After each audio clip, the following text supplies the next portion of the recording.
to start turning back the tide, if we're going to start defeating it inch by inch, foot by foot, yard by yard, mile by mile, league by league, we are going to have to learn to recognize evil and corruption when it stares us straight in the eyes.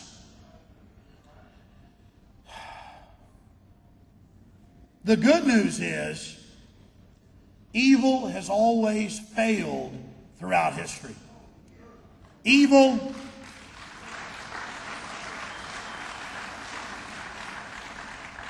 has always grown up to such a decadent point, has fed on populations so bad, has been so unbelievably corrupt that its own system destroys itself.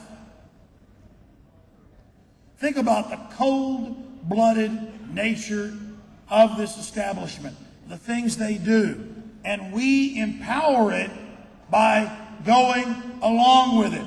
And that needs to stop. We need to regain our anger. We need to regain our will to stand up against oppression.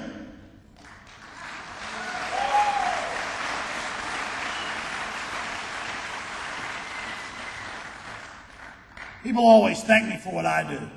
I am an average person that discovered world government was upon us, that discovered there was a plan to take our freedoms, that discovered there was a plan to totally enslave each and every one of us. And I made the conscious decision to research this enemy, to find out the full extent of their operation, and to resist them. For me, there was no question. It was instinctive. I'm just a commoner, an average person, just like all of you here today. But in this decadent, corrupt world, we are exceptional because we can see through the fraud, and we love the truth, and we love freedom, and we're willing to fight for it.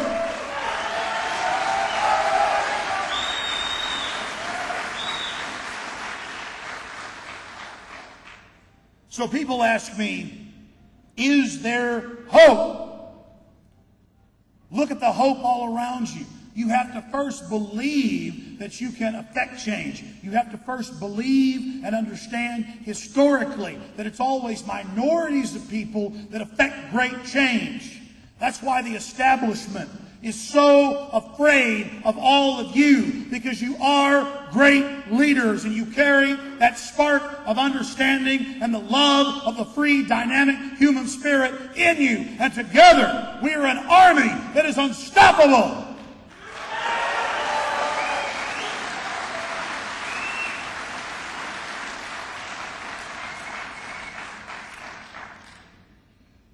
Really, one of the first steps towards evil is deciding that nothing matters. It doesn't matter if you're involved. You can't do anything anyways. You might as well just go ahead and join it.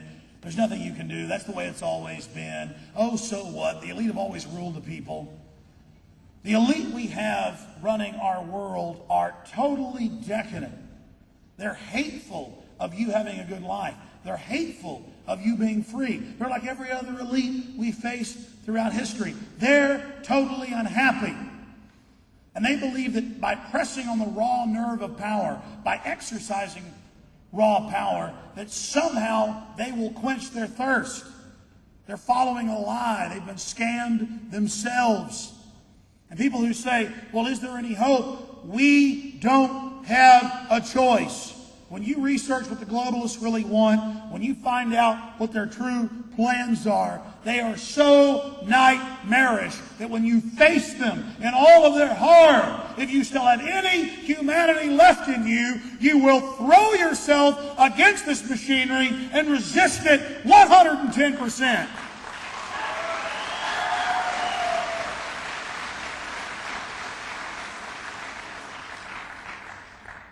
The globalist architects, the great controllers, are unified in their wish to maintain their control, expand their control, and keep the population which they fear in the dark.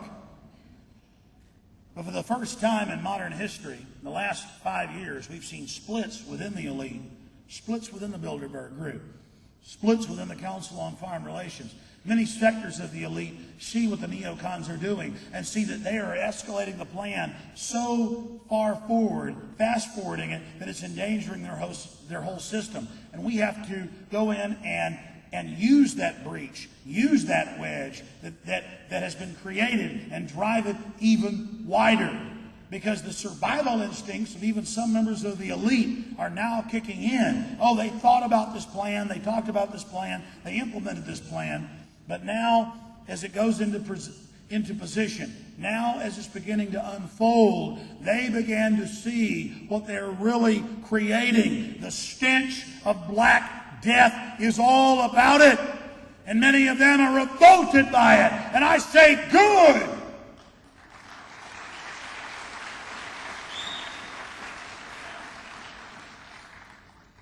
We're here tonight focusing predominantly on September 11th. Here in Dallas, Texas, where 43 years ago, the military-industrial complex assassinated a president who wasn't perfect, but was a president who believed he was actually a leader, and a president who wanted to avert World War III, and a president who wanted to actually help the people. He thought that that was the job he had to do.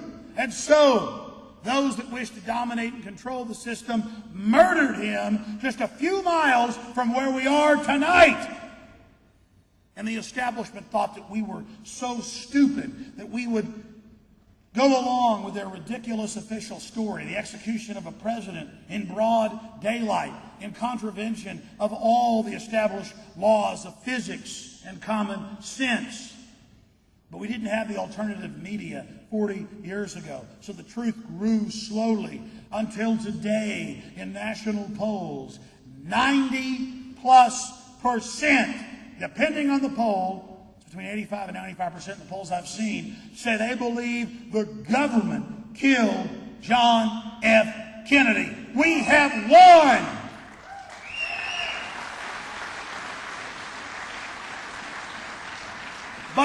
But to be specific, criminal elements using our government as a cover committed that murder. Criminal elements that carried out the attacks of September 11th. The very same club of individuals. Their hubris, their arrogance towards us, their disdain towards us has failed them. And now it hasn't taken us 35, 40 years to educate the mass of people. Within 2 years of 9/11, already the majority of the population had questions. And now, almost 5 years after, the majority now knows that it is an inside job. So people ask me, do we have hope? We have more than hope. We are on the edge of victory!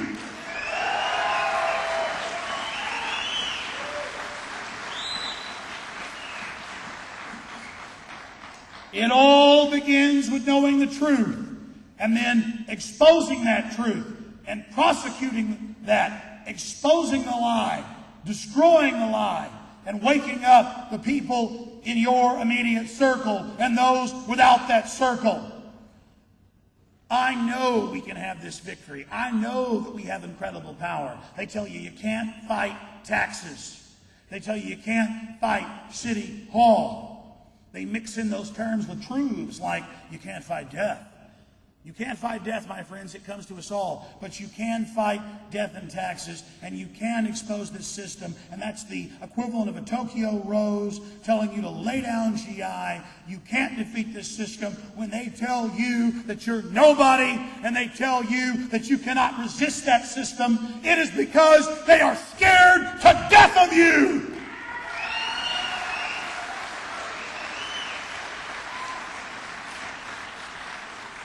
They are shaking. They are quaking in their boots. They can already hear the trump of our boots. We're coming for them because we have an idea of liberty and freedom, and it's unstoppable.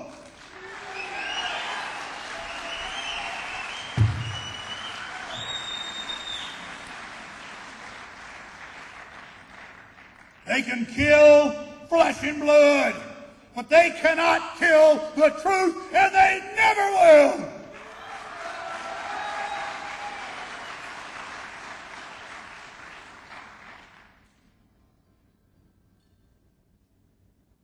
If you study the prison that's being built for each and every one of us, transponders to be on our inspection stickers, taxing, tracking, regulating, ticketing us. When you study how your cell phones track you down to 3 feet, when you study how all your credit card purchases are being tracked, when you look around you, when you see how they're openly breaking us up into different regions and getting rid of our national sovereignty with the stroke of a pen, it's all happening right now. And all of that, as horrible as it is nothing more than an opportunity. The elite knows that small groups of people, focused, energized, moving forward with a goal, can affect change. And they know that we can do the same because we outnumber them thousands to one. That's why I say, at their very core, they are terrified of us.